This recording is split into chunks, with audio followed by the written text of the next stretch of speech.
بسم الله الرحمن الرحيم، والصلاة والسلام على أشرف المرسلين سيدنا محمد النبي الأمين إلى يوم الدين. النهاردة طبعا هنعمل لكم فيديو عن ال10 قروش وال5 قروش اللي هي سنة 72. طبعا بعد سنة 70 في عهد الرئيس الراحل محمد أنور السادات تم صك العملة وتغيير العملة الفضية زي ما حضراتكم شايفين.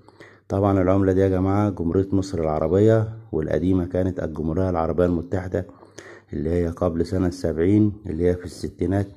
عملنا لكم فيها فيديوهات قبل ذلك العملة.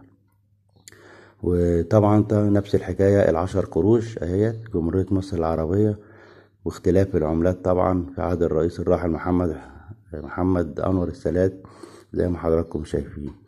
طبعا العملة دي طبعا الظهر بتاعها من الرسمة طبعا اسف الصقر وليس النسر، ونوريها لكم دلوقتي طبعا عشان يبقى السادة المشاهدين والهواه وشبابنا الصغير اللي محضرش عصر الرئيس محمد أنور السادات يعرف ايه العملة دي. ده الوجه الآخر من العملة بالنسبة ل5 قروش وال10 قروش زي ما حضراتكم شايفين. الظهر طبعا اتغير، بدل ما كان الصقر بقى النسر زي ما حضراتكم شايفين. طبعا ما تنسوناش باللايك الجميل بتاعكم، مش هنخسر حاجة اما نعمل لايك ونقوم بالقناة.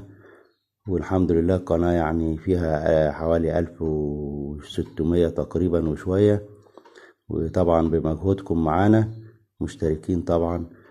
وياريت اللي ما اشتركش فضلا وليس امرا طبعا الاشتراك بالقناة بتفعيل زر الجرس بالكل عشان يوصلكم كل جديد.